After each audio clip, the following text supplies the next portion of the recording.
Muy bien, todo esto está basado en Metafísica Avanzada del profesor Rubén Cedeño, que es una obra de verdad que debiéramos tener allí, eh, porque hay cosas que están hechas más allá de su tiempo, están hechas como por adelantado, más adelantados al tiempo en que vivimos. Y va a haber el momento en que en lugar de platicar, qué sé yo, de si ganó el América o el Toluca, o si perdió el Cruz Azul o perdieron los Pumas, o si ganó el Real Madrid o el Barcelona, la gente va a estar hablando de temas eh, metafísicos como si fueran la noticia del día, el partido de fútbol y demás. Eso es un asunto, y nosotros con una información de este tipo en nuestra librería personal, lo que estamos haciendo es no solamente para nosotros, sino para todos nuestros seres que están allí. ¿Qué tal si te nace un budita en tu familia? ¿Qué tal si te nace una persona evolucionada cerca a ti? Bueno, número uno, por algo van a ser cercana a ti. Y número dos, ¿qué alimento mental, espiritual, pues le tienes cercano allí? Porque esas personas tienen esa necesidad. Hay niños muy adelantados que ya se leen los textos de metafísica así y saben más que los papás, que se esmeran tanto estudiando y repasando y demás. Entonces uno debe de tener siempre este tipo de materiales, no para ahorita, sino para el futuro, para lo que viene. A veces, y es algo que buscamos siempre trascender en metafísica, que es el trascender el yoísmo. El todo yo, todo yo, todo yo, todo para mí. Solo pensar como en nuestro mundito, en que nos vaya bien a nosotros, en la situación así del momento, y dejamos de ver un poquito más así en grande, ¿no? En el tiempo, en las personas que están para nosotros, y debemos como que siempre tener en mente la imagen en grande. Si viviéramos con la imagen en grande no nos perderíamos tanto, nos confundiríamos tanto y seríamos más plenos y felices. Entonces, bueno, es una práctica completamente metafísica y tiene mucho que ver con esto que vamos a trabajar el día de hoy, que es aquello que está más allá de la comprensión humana. La mente humana no puede llegar a ciertos rincones aún, y por algo somos humanos, pero conforme tú vas aprendiendo metafísica se te va expandiendo tu conciencia, así como que vas viendo la imagen más grande, cada vez más amplia, cada vez la fotografía más nítida, cada vez los aspectos de tu vida con más amplitud, gracias a que aplicas metafísica. Y se te va ampliando tu conciencia, y se te va ampliando tu mente, y se te va ampliando tu mundo. Alguna vez le preguntaron a Rubén Cedeño qué es lo que significa el mundo para el metafísico. Y Rubén Cedeño pues le contestó muy sencillamente, pero con mucha profundidad, que el mundo llega hasta donde llega tu mente. Es como si te preguntara yo el día de hoy, ¿qué es el universo para ti? Tú me vas a hablar y tú vas a pensar y tú vas a meditar hasta donde llega tu mente del universo. Por eso Emmett Fox nos dice que el concepto que tengamos de Dios es el concepto que marca nuestra vida por la eternidad. O sea, lo que tú pienses de Dios así a bote pronto es lo que se reproduce en tu vida. ¿Por qué? Porque la palabra Dios, deja tú el fuero religioso, político, espiritual que pueda tener la palabra, es la palabra en donde se guarda el concepto más adelantado, la idea más evolucionada, más luminosa, más poderosa que existe para el ser humano. Entonces, con base a tu idea más grande del universo, tu idea más poderosa, es que se marcan las demás. Es como una regla de campana. ¿Se acuerdan cuando los profesores, no importa si habían sacado 8 el más apto en el salón, hacía una regla de campana que el de 8 lo volvía 10 y todo eso? Así es Dios. De acuerdo al concepto que tengas, a lo mejor tú tienes un concepto de Dios que te llega hasta cierto punto de la conciencia, pues Dios con base en eso va a marcar tu vida y tu concepción y tu mundo y tu universo y demás. Entonces esa es la importancia de adentrarnos y profundizar más en la creación, en qué es Dios, para qué estamos aquí, qué es lo que representa esa eternidad, ese absoluto, y a medida que quepa dentro de ti más de esa eternidad y más de ese absoluto, es que puede que estés llegando a una comprensión más amplia, y de eso se trata. Nos dice Emmett Fox que es como si Dios fuera un océano y tu mente es como si fuera una cubeta. ¿Cuánto del océano puedes recibir en tu cubeta? Y una cubetada por vez. Obviamente después vacías y vuelves a llenar y así. hasta que en algún momento se te abre la cabeza, se te abre la conciencia, se te abre la mente, ocurre esto que vimos, que es el despertar del chakra coronario, y que es que un día te vas a iluminar y lo vas a saber todo absolutamente, hasta donde puedes llegar, hasta donde puede llegar tu conciencia. ¿Vamos bien hasta acá? Entonces vamos a investigar y vamos a ahondar más en Parabrahman, todos juntos. Parabrahman es Dios como el absoluto, inmanifiesto y manifiesto, trascendente e inmanente, existencia y no existencia, Padre eterno y Madre divina cósmica, aquel de quien nada puede decirse, todo. O sea, todo está incluido, todo está metido dentro de Parabrahman. Es lo que existe y lo inexistente, el universo inmanifiesto y el manifiesto. Es justamente lo que nosotros conocemos como el Señor de los cielos, y no el de la novela. El que está por encima de todos los cielos, el que está por encima de todos los maestros, el que está por encima de todos los Budas, es la creación en sí misma, el creador y lo creado al mismo tiempo. En términos de los soles, ¿qué sería? ¿No? Está más allá de todos los soles. Sería, antes de que se expresen los soles, hay algo que es el gran silencio. Y después viene el primer sol, o sea, del gran silencio se hace el gran sol espiritual central. Pero el absoluto está más allá de todo eso. Los budistas, los tibetanos lo llaman Parabrahman. Y es esa imagen que tenemos ahí. A ver si alguien me ayuda para que ahorita la pasemos, sí.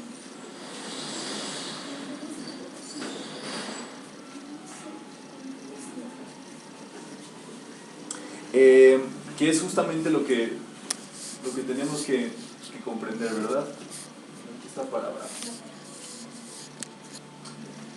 Bueno, ¿qué significa la palabra Parabrahman? Bueno, está compuesta por Brima, que quiere decir expansión sin límites, y para, lo que está más allá. O sea, si lo viéramos etimológicamente, sería lo que está más allá de la expansión sin límites. Ustedes saben que el universo se está expandiendo, y la ciencia no lo puede determinar, no puede determinar el tamaño del universo gracias a eso. Lo que está más allá de esa expansión sin límites es Parabrahman. Eso dice que es la inmutabilidad eterna de la existencia pura e imperturbable. El Padre de todos los padres, el Sol detrás de todos los soles, el Buda detrás de todos los Budas. ¿Qué es lo que va a ocurrir? Que justamente, bueno, hay una forma de representarlo, ¿me entienden? ¿Para qué? Para que podamos de alguna forma concienciar lo que él representa para la humanidad, para el ser humano, para lo que nosotros, cada uno de nosotros somos. Entonces, ¿qué es lo que existía antes de este día cósmico? ¿Se acuerdan que estamos en un Manvantara, que es un día cósmico? Un día donde ese Parabrahman, ese centro, dijo, hágase la luz. Y de ese Aum, o de hágase la luz, es que salió el primer rayo de luz. Y comenzó el día cósmico, en el cual nosotros estamos a plena luz del día, estamos con el día corriendo. Ese día justamente fue precedido por una noche cósmica. Y antes de esa noche cósmica hubo otro día cósmico. O sea, nosotros estamos en un desencadenamiento de días cósmicos donde cada noche cósmica se vuelve a absorber el universo y cada día se vuelve a expandir. ¿Ok?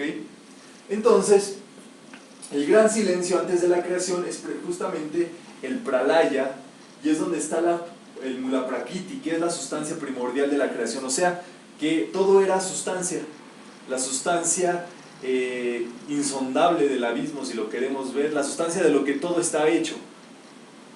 El universo era una sustancia, pero cuando emitió el verbo creador, hágase la luz, ¿qué es lo que sucedió? Esa sustancia tomó forma, esos elementos se fueron compaginando para proceder a la primer manifestación de luz. ¿Vamos? Y el Manvantara es el día cósmico o manifestación. Nosotros estamos en un Manvantara y bueno, esto es, estamos viviendo parte de todo esto. Entonces, Parabrahman nos dice Rubén en este libro, no es otra concepción más de Dios, o sea, no es otro Dios en el cual creer, no es otra otro dogma que te da origen a otra religión, otro sistema de creencias y no, nada. Él está más allá de todos los dioses, está más allá de todas las conciencias, está más allá de todo eso. ¿Qué es lo que vamos a entender? Y esto es súper interesante. Que Dios, o el Dios que habla cada ser humano, ya lo vimos, va de acuerdo a su estado de conciencia. Y espérense, que el Dios que habla cada religión va de acuerdo al estado de conciencia de ese grupo determinado. Todo es Dios, por supuesto, pero cada quien habla de cómo le va en la feria, o sea, cada quien habla de un Dios de acuerdo a su estado de conciencia. Hay gente que ve a Dios en los elementos y no está mal, Dios está allí, por supuesto, pero hay un Dios todavía sol, y hay generaciones que ven al sol como Dios y están bien, y hay generaciones que ven a Dios como el hombre y están bien, y hay generaciones que ven a Dios como el cosmos. Pero para Brahman está mucho más allá de todas esas concepciones, está por encima de todo eso. Entonces vamos a leer todos juntos. Es la totalidad más allá de todos los dioses. En él se originan, desarrollan y consumen el tiempo y el espacio de edad sin límites. Está en uno al vivir en el vacío, más allá del nirvana, aquello de lo que nada puede decirse. O sea, por más que hagamos y digamos y todo eso, estamos diciendo nada acerca de esto, porque la mente humana no lo puede comprender, no lo puede cachar totalmente. Para Brahman llegó aquí justamente el primer día del Centro Hilarión, y pues es el padre de todos los padres, el Dios detrás de todos los dioses, el Señor de todos los cielos, el que está por encima absolutamente de todo. Entonces, ¿qué es? Es la conciencia del vacío, es la conciencia de que nada de lo que ocurra justamente puede, qué sé yo, todo es ilusión en este mundo. Por más que hagamos, deshagamos y todo eso, el día cósmico va a acontecer, suceda lo que suceda. Pensemos lo que pensemos, creamos lo que creamos, ayudemos lo que ayudemos y todo esto. No queda, a nosotros que vamos despertando esa conciencia, no nos queda más que ayudar, que hacer, que mover la energía, esa sustancia cósmica para bien, actuar. O sea, es una situación donde, mira, pase lo que pase, ¿tú para qué te preocupas? Lo que va a pasar, tú lo que tienes que encargarte es de actuar. Mueve la energía, haz lo que tienes que hacer, cumple con tu deber, haz las cosas, instrúyete. Pero esto justamente va a llevar y va a desencadenar a Dios dentro de ti. Y eso lo vamos a ver un poquito más adelante.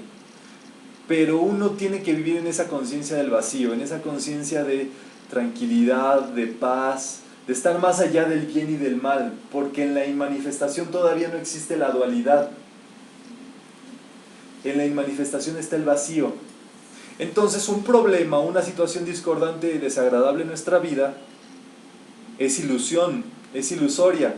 ¿Qué es lo que sucede? Que a lo mejor el péndulo se fue para un lado y nos hace ver que estamos viviendo algo garrafal, o se fue hacia el otro lado y nos hace ver que estamos viviendo a lo mejor algo milagroso, algo más allá de nuestro propio bien y demás. Cualquiera que sea la cuestión, nada está más allá de la inmanifestación y de para Brahman y del vacío. Uno debe de empezar a vaciarse en su vida, llevarla más tranquila, dejar de pelear allí, prácticamente comprender todo eso. Eso sin dudar en todo este ámbito. ¿Qué es lo que sucede? Que para Brahman, esto lo vamos a ver en el curso de Cetro Diamantino, pero tiene algo que es un dorje, tiene un doble dorje en la mano. Esos dorjes simbolizan la creación. Cuando para Brahman agitó ese dorje es que comenzó el día cósmico en el cual nos encontramos. Es el cetro de poder, es el cetro diamantino. ¿Eso es lo que tiene el Dalai Lama en la mano? Bueno, el Dalai Lama pues tiene en la mano lo que está agarrando en ese momento, ¿no? Pero el señor Maitreya tiene un dorje también. Hay unos maestros que se les representa así. Sí, no siempre, pero lo que simboliza es creación y el poder de la creación que tenemos cada uno de nosotros. ¿Qué es lo que sucede también? Que este Buda diamantino, bueno, tiene los rayos absolutamente bajo su dominio y es de color azul cielo, en una representación de que él es de diamante. O sea, él es completamente transparente. Obviamente se le pinta azulito para que lo podamos observar, pero él sería un diamante, un Buda diamantino. ¿Y qué quiere decir? El diamante, la inmutabilidad, o sea, la transparencia, el ser completamente transparentes, el estar completamente vacíos de creencias, de ideas, de situaciones, y cualquier situación que te esté afectando en tu mundo y demás, tú le puedes decir: tú eres vacío, tú no tienes poder. ¿Cómo es? Tú eres vacío, tú no tienes poder. ¿Por qué? ¿Quién levanta la mano y me dice por qué le podemos decir a cualquier cuestión eso? Pues es impermanente, ¿no? Es impermanente, o sea, pase lo que pase, Se va a ir. se va a ir. Se va a deshacer. Apariencia. Lo que estás haciendo con esas apariencias es, número uno, desapareciéndolas literalmente. Si son apariencias, las haces desaparecer. Les estás acelerando su proceso de desaparición, porque un día se van a desaparecer, pase lo que pase.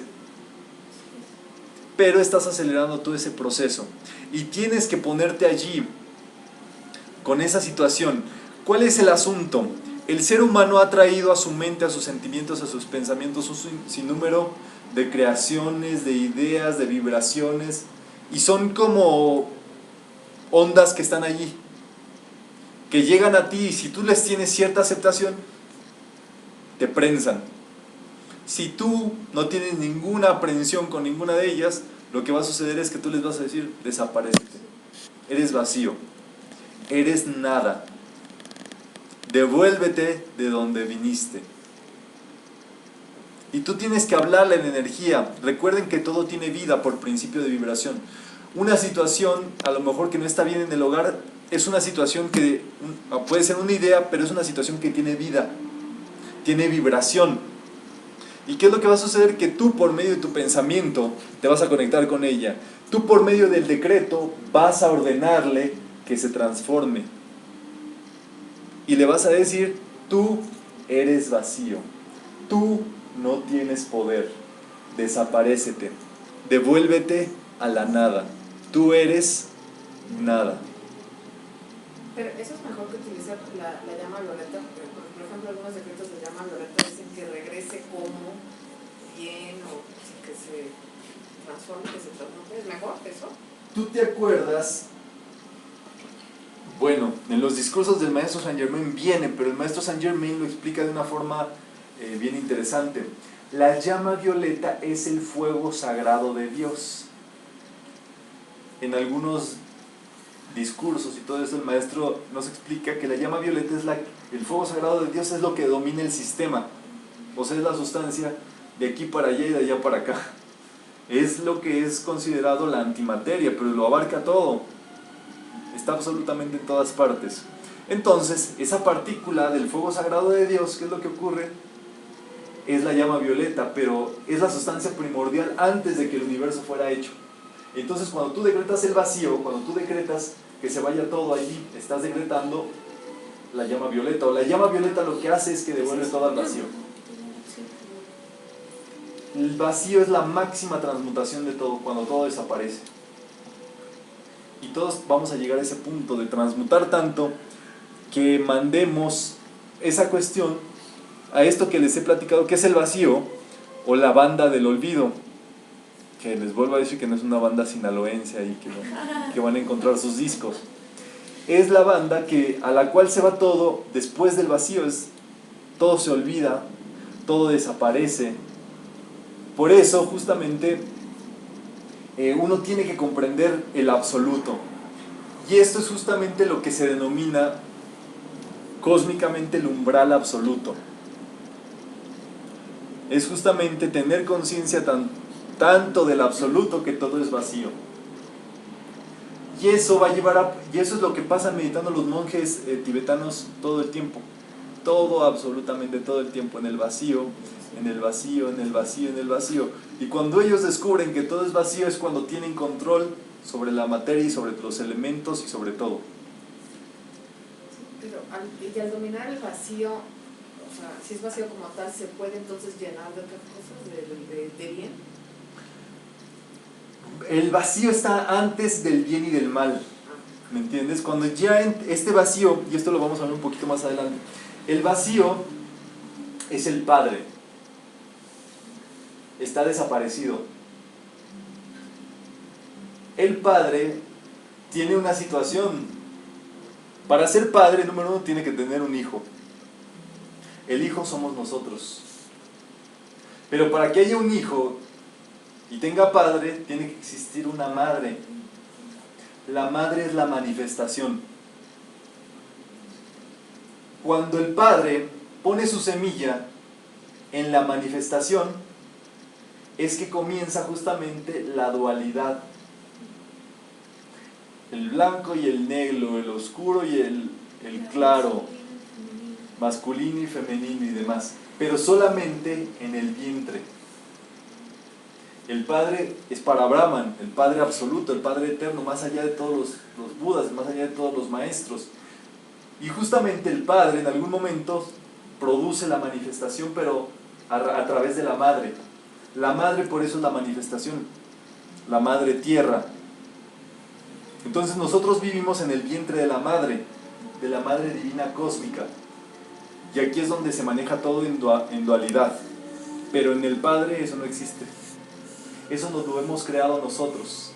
Y si nosotros nos saliéramos tantito del par de opuestos de la dualidad, de darle razón a esta persona o darle razón a la otra, por ponerte de un lado de uno, del otro, de esto, y demás, te sales y te vas al vacío. Y es justamente cuando decimos en mexicano, te vale madres. Te valió hasta la madre, ¿verdad? O sea, ya te saliste de eso, te dejó de importar la cuestión, te saliste del plano de la lucha, de la dualidad, dejaste el conflicto, dejaste allí, te fuiste al vacío. Te fuiste a un plano que es el cielo de los Budas, el vacío. Sí.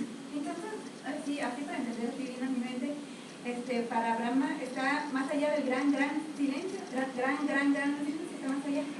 Para Brahman está en el gran silencio. Ah, está ahí, no está más allá. Espérame. No, espérenme, es que esto es bien importante porque hay que dimensionar, o sea, yo lo digo bien fácil y todo lo podemos decir bien fácil, son 4 palabritas, gran silencio, pero el gran silencio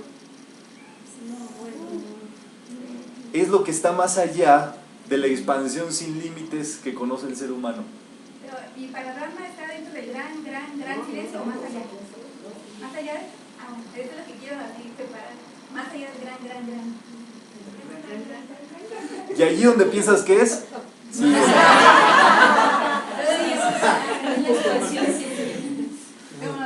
Y allí donde todavía los más grandes maestros que nos han dado conocimiento a nosotros nos dicen que ninguno de ellos lo han visto a la cara todavía. Que todavía, así piensen ustedes en el maestro más avanzado que tengan conciencia de. Espérense, que ahorita vamos a conectar. Ninguno tiene conciencia o lo ha visto cara a cara. El único que puede llegar a eso es Shiva, por supuesto, porque él es el único maestro que puede pasar de la manifestación a la manifestación. ¿Vamos? Entonces, un día, justamente ese Brahman hizo su decreto: hágase la luz, o el Aum. Aum es el decreto originador de la creación. Om es el decreto unificador de la creación. ¿Es Aum y Om son diferentes? Son 2 decretos distintos. Uno es para la creación y uno es para la unificación. Por eso, cuando nosotros estamos meditando, regresamos por medio del Om a la presencia yo soy. o hasta donde puedas meditar. Pero en el plano de la creación es el Aum. ¿Y qué se originó? Es como si ese sol, ese Big Bang hubiera estallado, el centro de la creación. Y desde allí, desde ese centro de la creación, se originó la primer llama triple cósmica, el Ishvara o Ishvara cósmico, la primer llama triple de la creación, el rayo azul, el rayo dorado y el rayo rosa. Si lo viéramos científicamente, son los tres primeros elementos con los que se generó el universo. ¿Te acuerdas cuáles son, Berito? Carbono, hidrógeno y oxígeno. No, oxígeno. El chon, el famoso chon. Carbono, hidrógeno, nitrógeno. Carbono, hidrógeno, oxígeno y nitrógeno. El chon. Pues se originó el chon ahí. Muy de prepa. Entonces, ocurre que fue los primeros elementos de los cuales se devienen todos. El primer decreto del cual devenimos todos. La primer luz de la cual venimos todos. Esto es bien interesante, porque si nosotros sabemos que esto es por una creación de un decreto de Dios, nosotros somos creación de un decreto de Dios, para Brahman, de ese centro de la manifestación, o sea, que Él pensó en ti y te creó, porque si no hubiera nadie pensado en ti, no te hubieran creado. ¿Y qué es lo que sucede con eso? Que imagínense, esto está sencillo, es una mesa, es un librero, lo que sea.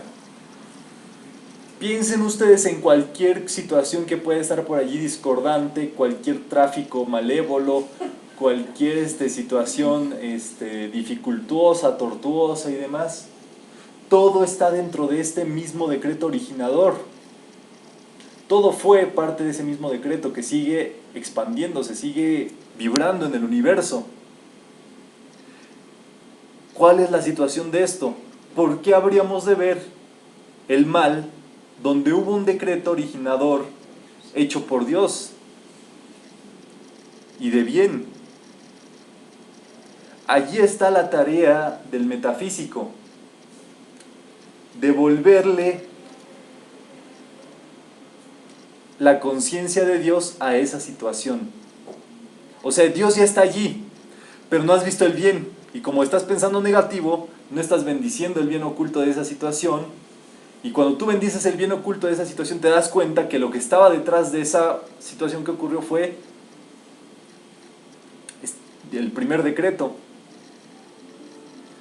Ese para Brahman es el primer decreto de la creación que sigue ocurriendo, y cada vez que nosotros hacemos un decreto estamos recordándolo. Hay que sacar ese timbre para que no suene tan fuerte acá. Muy bien. ¿Qué es lo que sucede? Bueno, ese primer punto, origen de la creación, se llama Mahabindu. ¿Cómo se llama? Mahabindu, que es primer punto de luz. Muy bien. Después de ese primer Mahabindu viene la primer llama triple del cosmos, que se llama Ishvara, ¿verdad? Y justamente de allí es como la semilla que genera el huevo cósmico de la creación, el Hiranya Garbha. ¿Cómo es? Muy bien. Entonces, de ese huevo cósmico, en esa manifestación, es que viene el primer decreto, el Aum. Que es el hágase la luz. El hágase la luz, el origen de todo, el verbo creador, por supuesto. Y de allí se divide la creación, si quieren verlo, en dos partes: Nirguna Brahman y Sarguna Brahman, o sea, la parte inmanifiesta y la parte manifiesta. ¿Vamos bien hasta acá? ¿Qué es lo que va a ocurrir? Bueno, que la sustancia que se encuentra en Nirguna Brahman o en la no manifestación se llama Purusha, y la sustancia cuando ya entra en la manifestación se llama Prakriti,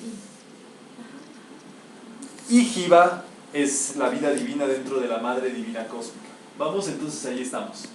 Las dos partes, ¿verdad? Nosotros seríamos parte del Prakriti, ¿verdad? O sea, hechos de la sustancia de la manifestación. O sea, Prakriti. Y lo que está en manifiesto es Purusha. Es la sustancia inmanifiesta o Purusha. Muy bien, la madre divina cósmica, ¿qué es lo que sucede? Que ella nos pone en su vientre. Nosotros, para poder tener vida acá, estamos dentro del cuerpo de la madre. Estamos dentro del vientre de la madre. Por eso no conocemos al Padre. Solamente la madre sabe de quién es la semilla.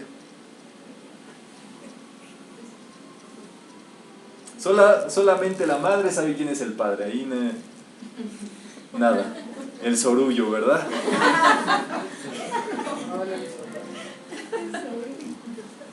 Pero el Padre se mantiene inmanifiesto. El Padre se mantiene en la parte de la creación que no vemos todavía. Y el Hijo es el que descubre quién es el Padre. Esto es justamente lo que también nos explicaban los egipcios con Isis, Osiris y Horus. Osiris, el padre. ¿Qué es lo que sucedió? Que pues nada, se empató con Isis, la madre, y tuvieron a Horus. Osiris tenía un hermano que no lo quería muy bien y que quería con la esposa. ¿Y qué es lo que hizo? Pues lo raptó y lo cortó en pedacitos. Y lo repartió por todo el universo conocido hasta ese momento. Horus era muy pequeño y tuvo que irse, y cuando regresó se dio cuenta de lo que hizo el tío. Y la labor de Horus fue justamente combatir con su tío Seth todo el tiempo, pero recoger los cachitos de su padre Osiris por todo el universo y volverlos a unificar. Eso es obviamente cierto, pero también es una metáfora que nos explica que tenemos que reunificar al Padre, tenemos que volver a conocer al Padre, tenemos que ordenar al Padre, nosotros que somos el Hijo o Horus. Y los sacerdotes, justamente la orden sacerdotal de Horus, era justamente la orden que se encargaba de reunificar a Dios, de reunir o producir la reunión con el Padre otra vez por medio de las partículas de Dios, o sea, qué sé yo, los devotos, los que iban allí. Esa es la labor del sacerdocio egipcio y de todo sacerdote, reunificar justamente con Dios, producir algo que se llama la comunión, que es la común unión, volver a unir a todos en lo único que nos parecemos. ¿En qué nos parecemos? En Dios dentro de nosotros. Es lo único, por más que le busquemos y demás, y en una partícula de Dios está ahí guardado todo eso. Entonces es bien interesante todo este trabajo de reunificarnos aquí en esta manifestación. Entonces, esto se produce y ocurre que viene este prodigio que también se ha vuelto un cliché espiritual, pero hay que entenderlo. Sat Chit Ananda. ¿Cómo es? Sat Chit Ananda. Sat quiere decir ser. Chit, conciencia. Y Ananda, bienaventuranza. muy bien. Ahí Ananda lleva acento en la primera. Y no Ananda. Sí, no, y no Ananda, porque ese era otro discípulo del Buda. La divina presencia de Dios, yo soy, o sea, el ser. El ser es Sat. Mueve a la conciencia. Chit. Y como la mueve, al actuar honestamente y sin autoridad, produce Ananda. Esto es interesante. Hay que reflexionarlo. O sea, el yo soy. Tú tomas conciencia del yo soy, de Sat. ¿Qué es el yo soy? ¿Dónde vive el yo soy? El yo soy es la plenitud, es el Espíritu, es el Padre. Él vive de acuerdo a los 7 principios universales. Él vive de acuerdo a los 7 rayos o 7 virtudes de Dios. Él incluye y tiene metidos los 7 cuerpos, ¿ok? Él es la ley. El yo soy es la ley. O sea, en el Espíritu no se manifiesta ninguna negatividad. ¿Por qué? Porque ahí es pura ley. Es un fuego electrónico que quema toda inmundicia que sea menor a su propia ley. Cuando uno aprende la ley, Y cuando ese yo soy pone en movimiento la conciencia, cuando tú vas aprendiendo los 7 principios universales, esto, demás y todo eso, ¿qué es lo que se te va despertando? La conciencia del ser. Los colores tienen que ver así con eso, o sea, el chit es Nada es al azar. Sí, todo tiene que ver. El sat o el ser o el yo soy proviene de la conciencia del rayo azul, del primer universo. El chit proviene de la conciencia del segundo rayo dorado, que es la conciencia, es la iluminación. Es justamente comprender a Dios con sus aspectos, con sus virtudes, con su forma, esto que hablamos al principio de llenar esa vasija, de ese océano del ser o del yo soy. Y 3, lo más importante, producir con ello bienaventuranza. Cuando tú vives de acuerdo a los principios universales, o sea que tú ni pensarías tocar un pelo que no te pertenezca, una cosa, no mentir, no meterte en vibraciones, no ir en contra de los 7 principios, no mentalizar algo negativo y demás, pero lo haces por ley y por conciencia, en libertad, se produce entonces la bienaventuranza. Así, como que te empuja la vida esa bienaventuranza. Entonces, ese es el trabajo que hacer. Que el Satchitananda no se quede en una mera frase que se ve bonita como tatuaje, sino que realmente lo llevemos a la práctica consistente. O sea, que nosotros seamos esa conciencia bienaventuranza y ese yo soy. Pero esto es así, es como que te debe de dejar marcado, ¿me entiendes? Por eso la metafísica produce milagros, y por eso, pero para que produzcan milagros tienes que recibir la conciencia, tienes que recibir el entendimiento del yo soy. Entonces tenemos que ponernos para eso consistentemente. Y aquí es donde vienen los 3 universos que le vamos a dedicar una charla completa, pero no está de más. Donde la A de la es Shiva, la U es Vishnu y la M es Brahma. ¿Ok? Brahma se distingue de Parabrahman, para que no lo vayan a confundir. Brahman es distinto de Brahma, que es justamente el que tenemos acá. Entonces, el universo de Brahma es el universo de la creación. Ahí se genera todo. El universo de Vishnu es el universo de la conciencia del sostenimiento, y el universo de Shiva es el universo de la consumación. ¿Qué es lo que sucede? Que por eso Shiva tiene acceso a esto, que ya lo vamos a profundizar en próximas sesiones. Entonces, ocurre algo que se llama sattva, que es el equilibrio. Y en este punto que es tan interesante, pero tiene su asunto. Rajas quiere decir movimiento y tamas quiere decir inercia. Cuando una persona sigue o vive en tamas, ¿qué es inercia? ¿Qué es el adormecimiento? ¿Qué es el hacer las cosas sin darse cuenta? ¿Qué es el no poner la energía en movimiento? Tiene justamente la conciencia del yo soy y pone esto y lo pone en rajas, en movimiento, porque es una ley. Es el estado de movimiento de acá.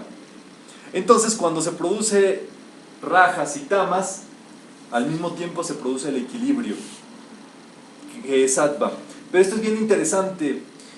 Debemos de observar esto como una conciencia que dicen los maestros. O sea, pregúntate tú, ¿cómo puedo hacer yo? Porque cada uno de nosotros es de una corriente. Uno puede, o sea, tú naces así, o eres tamas o eres rajas. Pregúntate bien, o eres hiperactivo o eres tranquilino. Lo que tiene que suceder en dado momento en tu vida es que tienes que volcarte hacia el otro lado para producir el equilibrio, para producir sattva. Por ejemplo, si eres de temperamento de mecha corta, para resolver una situación vas a tener que jalarte hacia el otro lado para resolverla. Obviamente eso va a requerir un esfuerzo, pero en ese esfuerzo vas a lograr el equilibrio. O sea, te vas a extender un poquito, pero en ese vas a lograr el contacto con el equilibrio. Si eres hiperactivo, va a tener que llegar a un punto en donde hagas conexión con un punto de descanso, con un punto de encuentro con la tranquilidad, con el bienestar, etcétera, etcétera, para que puedas lograr el equilibrio. No quiere decir que te vas a volver lento y demás, sino que en ese ínter vas a lograr algo. Eso es lo que muchas personas, qué sé yo, o sea, como que no están puestos para eso.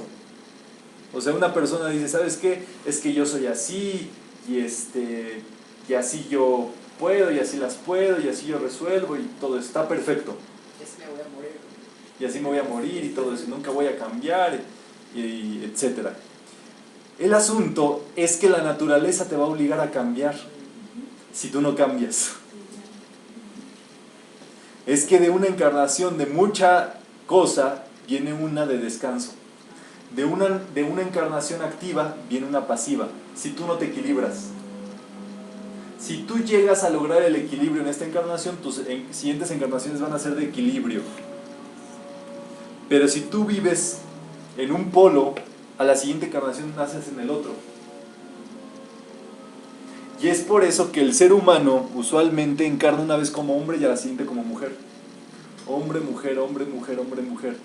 Hasta ya las últimas encarnaciones es cuando se va viendo pues qué perfil tiene predominante y se mantienen como en esa vibración.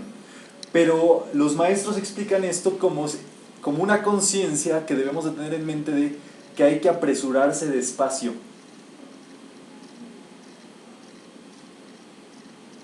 O descanso en la acción. Tienes que encontrar descanso en la acción. Tienes que encontrar el modo de apresurarte despacio hacia donde quiera que vayas. Qué interesante, pero es la ley de la vida. De esto va a tratar un poquito pues prácticamente es lo que trata el Bhagavad Gita. Es una conciencia que debemos de poder comprender, asimilar en nuestra vida. ¿Esto qué quiere decir? Lo que veíamos al principio, que tú tienes que actuar, o sea, no porque sepas que algo que ya todo es vacío, vas a dejar de vivir, sino que vas a empezar a actuar determinadamente, consistentemente, a tu propio ritmo, en el tiempo de Dios, que es perfecto, para la consecución de lo que tienes para esta encarnación, para cumplir con tu gloria, con tu plan divino y demás, a tu propio ritmo, a tu propio paso, a tu propio tiempo, en tu propia situación de vida y demás. Pero tienes que hacer esta apertura de extenderte para lograr el equilibrio. Y eso de verdad que tiene su asunto. Berito. Perdón, ¿esto va ligado con el principio del universal del ritmo? Exactamente. Cuando uno entra en el equilibrio, dejas de mover el péndulo hacia uno u otro lado.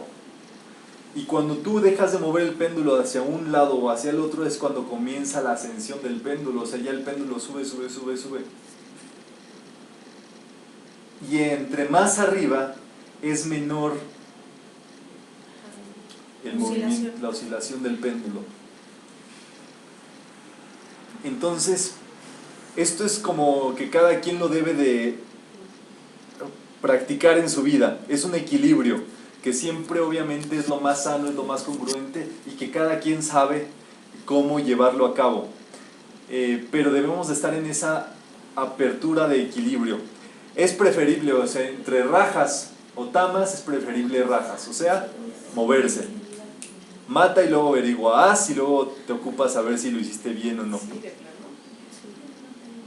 Así es, porque este universo vive de acciones.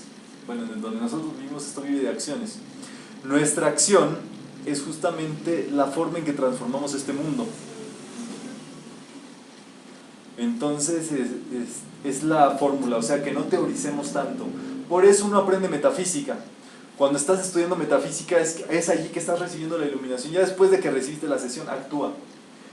La acción comienza a nivel mental. Esto lo debemos de saber también. Tú tienes que actuar mentalmente antes que actuar físicamente. Ya después vendrá la acción consecutiva. Pero eso quiere mucho decir el descanso en la acción o el apresurarse despacio.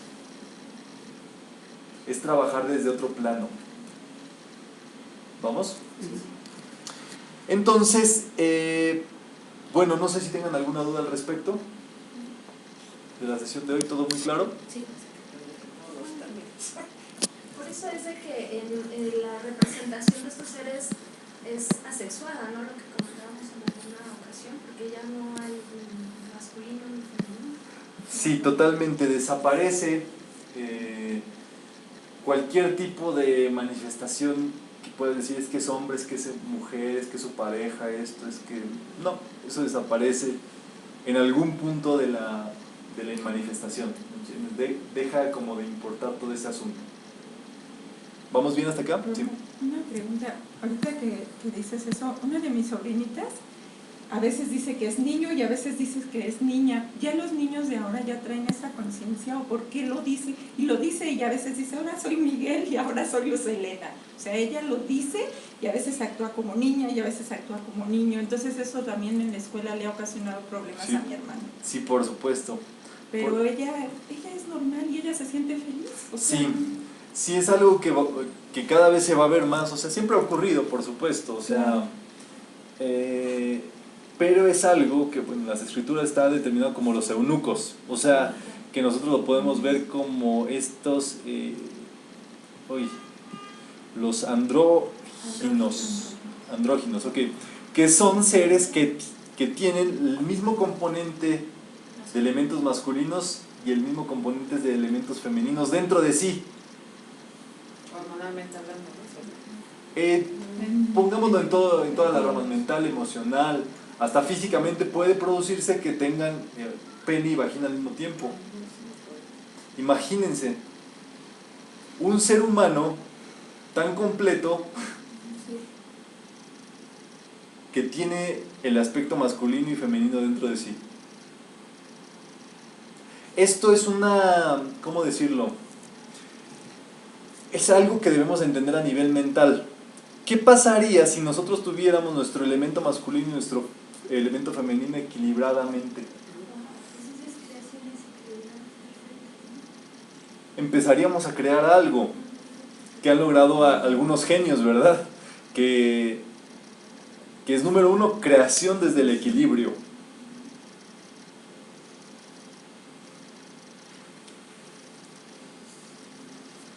Pero piensen esto, una persona, un ser que tenga tanto el aspecto femenino, masculino, que ya no necesite de nadie más que de sí mismo.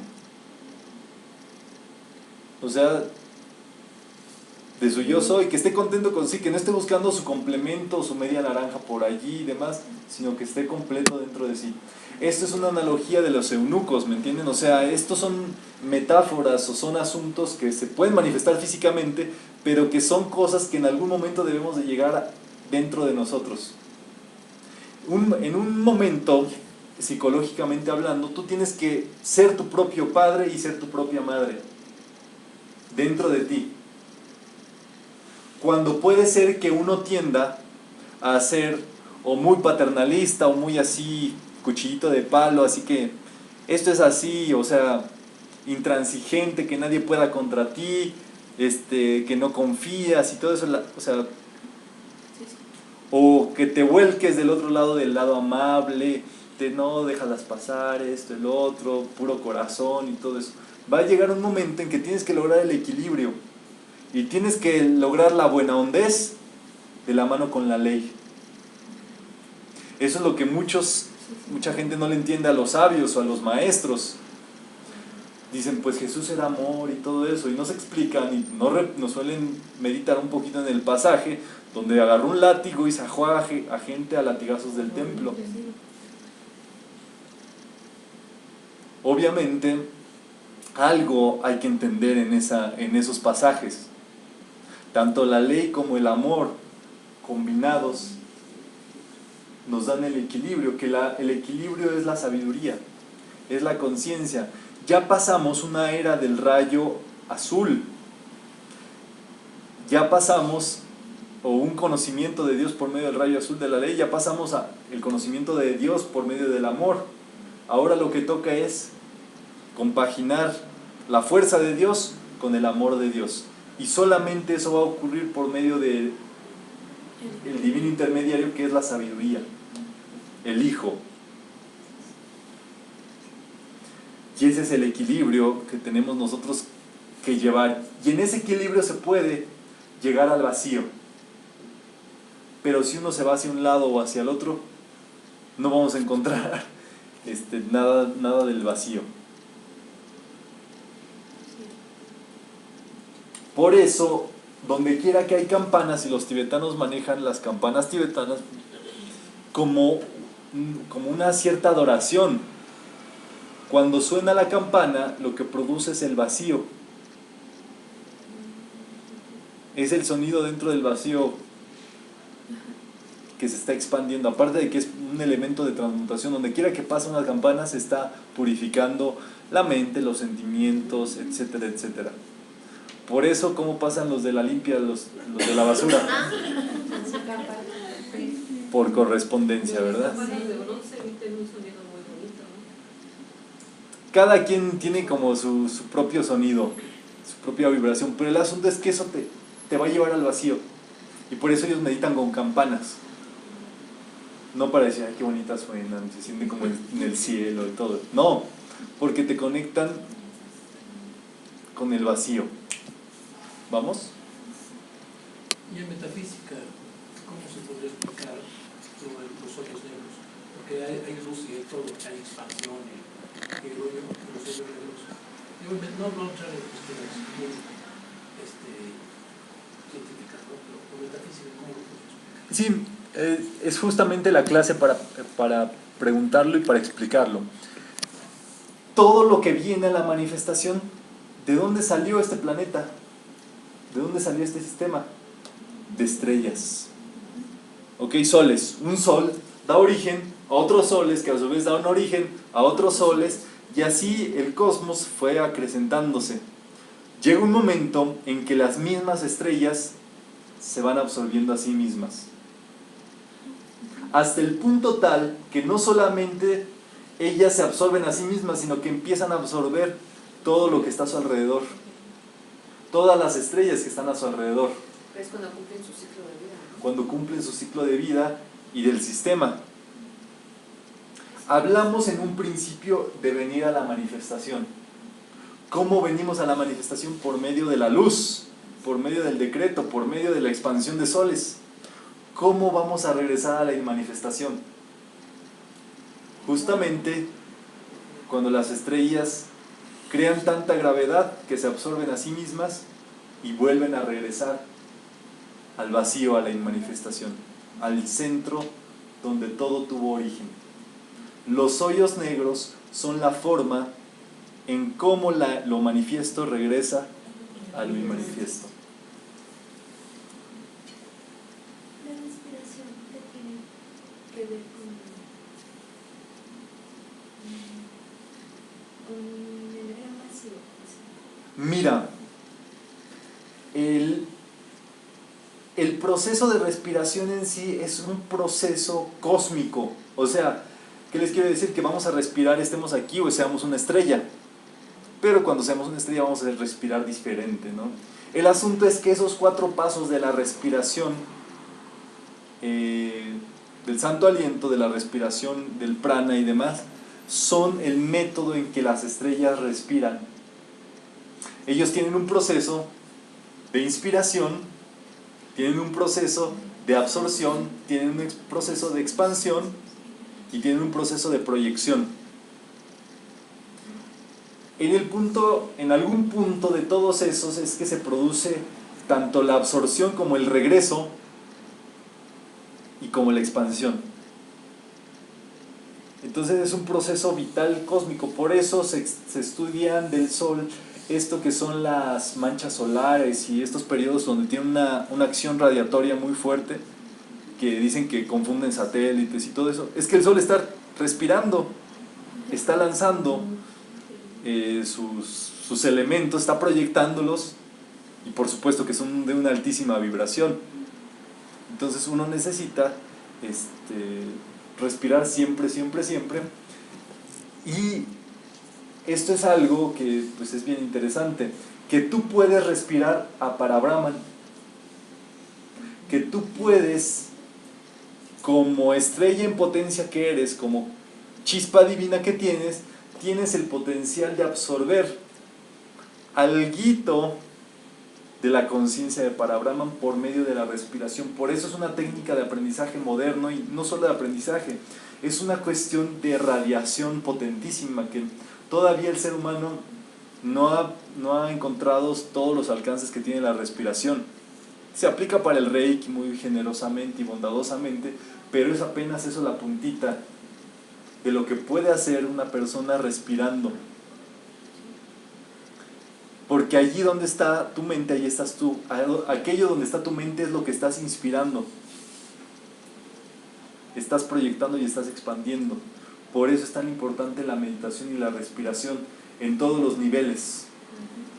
Y eso justamente, bueno, se entrena, se enseña en meditación y se aplica muchísimo a lo largo de todos los estudios de metafísica. ¿Vale? ¿Alguna